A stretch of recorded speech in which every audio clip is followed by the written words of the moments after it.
Ever since the beginning of this year came in numerous changes towards the sim. There's one thing for certain here, a better progress of development from renowned studios, a 260-page manual, a standard that has been redefined, the elements of perfection and a milestone of release. Is this a masterpiece yet? We're about to find out. Ladies and gentlemen, from the house of Just Flight, we present you the Whisper Jet, none other than the BAE 146.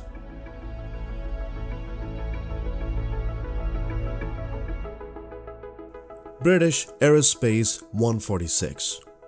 Over the last few days, we've got our hands to experience on this very impressive piece of history here.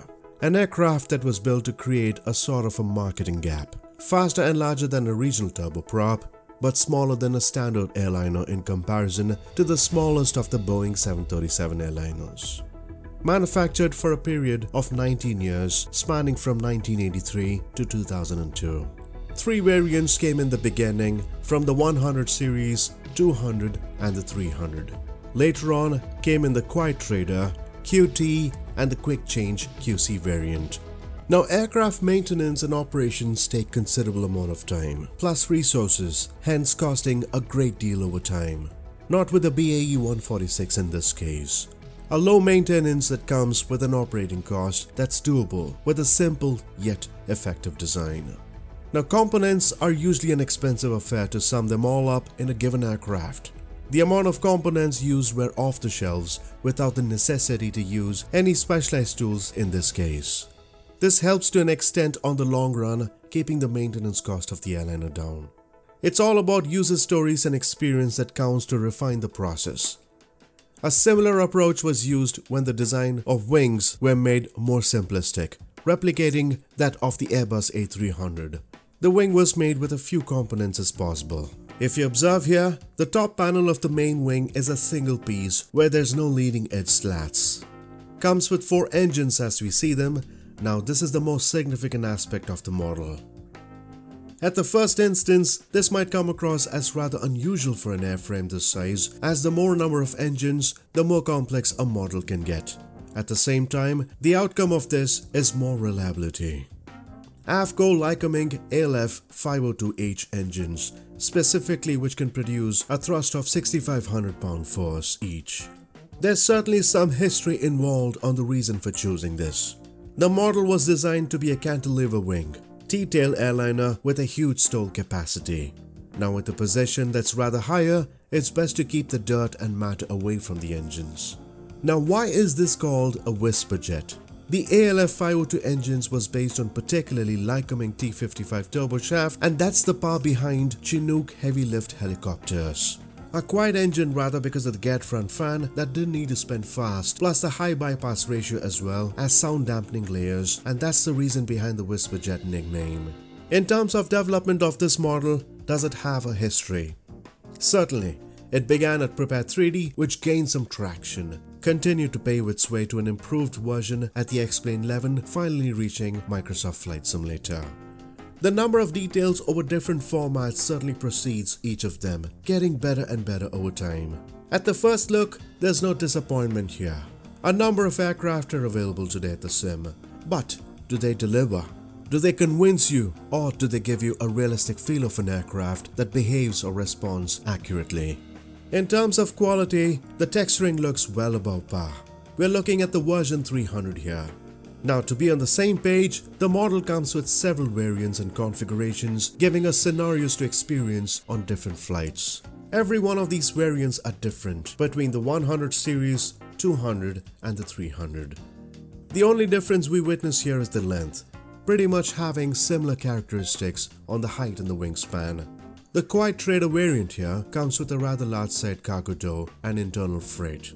The difference between the Quick Change variant is that they're similar in nature, except for a forward cabin. From a design standpoint, on a high level, the team have done a solid here. Now, Just Flight have had a good reputation, and looking at their previous productions, inclusive of the Piper family, what a great work of art it has been. Now, be it the Piper Warrior, Turbo or the Turbo Arrow. The similar opinion towards the Hawk T1 that comes under jets. It all boils down to what they expect the audience to look forward to. Setting the bar high has always been a common practice with the team. Now the BAE 146 is no doubt a complex aircraft, demands attention to detail, and there's no way the team have compromised on this. With settings set here to Ultra, my graphics card is a 2080 Super here for reference.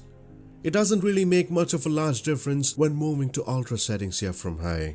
Now observing the exterior part of the aircraft, we can see aerodynamic streaks on the fuselage and nose, which gives an authentic feel to the design.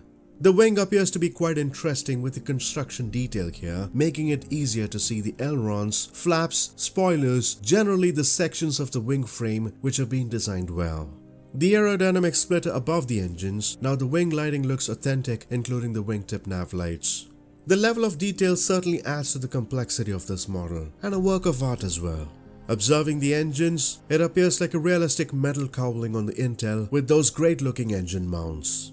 The model doesn't come with a thrust reverse capability, and that's something to note. The high T-tail appears to be well detailed along with the auxiliary power unit inlet and outlet. One of the unique things in the aircraft would be the famous split air brake tail assembly. Excellent detailing here with internal rear lighting frame, and so is the bulkhead and the air brake door. Let's observe the undercarriage here. Similar to the construction of the Hawk T1, with every component, hydraulic line, piston, it appears that similar lines of approach have been used here, which is exceptional, plus a stubby nose gear.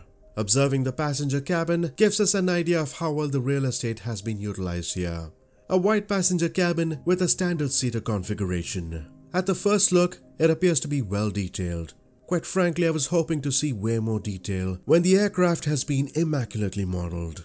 The passenger cabin can be much better here. My only point here is the windows aspect, like usually how airliners have a dedicated windows seat to configure camera views. Hopefully, this is something we can see in the future. It's understandable to see that the focus of this model has been geared towards several areas to offer the benefit of doubt.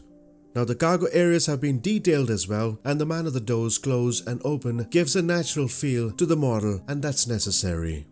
Let's move to the cockpit area here. On the first look, the overall cockpit appears to be impressive. More details have been dialed in, and that's needed. On a general level, most of the time we spend simming from this particular area.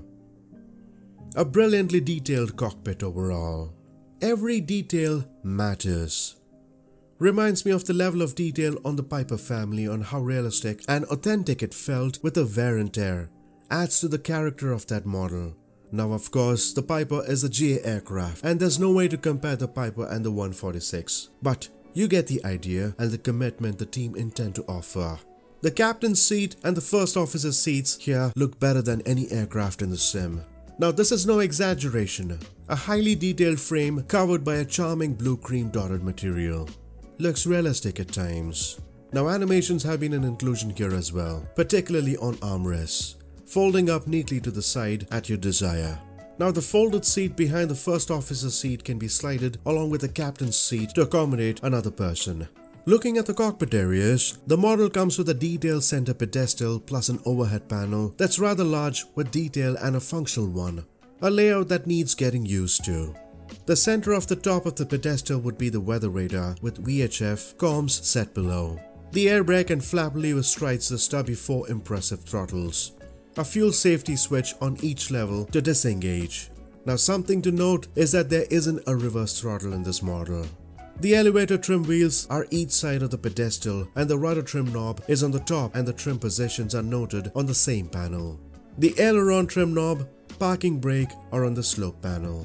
There's a transponder that allows an ATC code and flight identification code to be entered. On the far left would be the built-in EFB, used mainly to view your SimBrief OFP or the operational flight plan that monitors your position on a moving map. Now this can help on where you're located, viewing your Navigraph charts or making notes. An aircraft screen to control various aircraft options and payload. The home button here can be used to turn off or on your tablet. Options from the OFP, moving map, Navigraph charts. Now you would need a Navigraph subscription. So something to keep in mind in order to use this functionality effectively. The aircraft option from the navigation bar allows you to control different options as we see them from the ground bar unit, cargo, stairs and more. The attention to detail makes us eager to jump right in and fire the engines. Certainly not something that's recommended. The model has been designed to be a study level one, even though with the unusual switchgear layout, the depth of the systems are impressive. The team notes this and I can't agree more. A professional grade or a study level simulation to put it, with an extensively detailed manual giving us more than what we hope for. Now our 260-page manual is the level of detail here, and this should tell us something. The layout of the instrument panel is again a complex one, and for an era especially in the 80s, this can be a complex aircraft to get used to. A great yoke with a completely active with autopilot disconnect, electric trim and a large button right yoke would be the sync selection. Now you don't really need a yoke while flying here unless you prefer. You have the option to hide it as other default aircraft do. A very authentic design if you take a close look at it. Reflections and detailing are quite nice. Another set of switchgear and detail on the overhead panel. Now this consists of various aircraft systems that are grouped together in panels, split into the upper or lower sections. The upper areas consist of the yaw dampers and the main switches for autopilot and avionics bar, anti-skid and lift, and a hydraulic panel that covers the lift.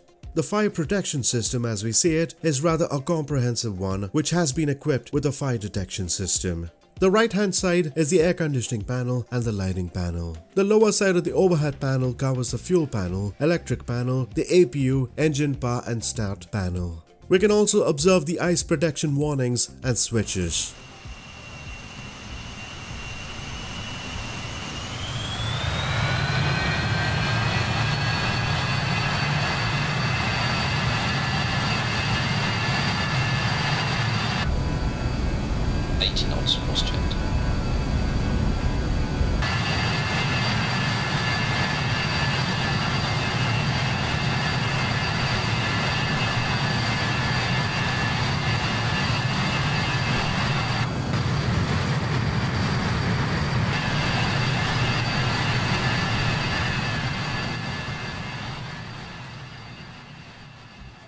Now the 146 isn't a fast aircraft. With 426 knots capacity plus a ceiling up to 35,000 feet, this is a regional airliner in a category that comes under turboprops. It needs getting used to. Especially controlling the speed, the descent control has to be well in focus. If you ask me, I would simply say that this would be one of the reasons on why I would sign into Microsoft Flight Simulator. A simulated experience. A study level aircraft is what we need, and Just Flight has truly done a remarkable job. I couldn't be happier. They've considered the community's feedback on the price and have brought it down to $65 instead of the original $80. If the right environmental factors set in, dynamics that can affect a flight performance, and with Sim Update 9, our sim has grown and can hopefully deliver a complete experience with this aircraft. What would be the future at the sim? Now, would this be an impactful release? Most certainly. When flight models with considerable detail offer to be a functional one when it comes to a complex model like this can raise the bar to future projects. Now there's no question to Just Flight here, rather a question to the competition. Now let's take for example here. Quite frankly, I was happy to see the Concorde when it arrived. Now, was I thrilled? Not really. The standards set by Just Flight can impact the community to a much better level. But how can this affect us as simmers? Are we going to gain anything here? This certainly can be a pressure factor to future studios to raise their quality of their final product. And hopefully, we see more study level aircraft coming in. A win-win for all of us to put it, and Just Flight paved the way. So big thanks to them essentially. Now from a technical standpoint, our sim isn't a game here.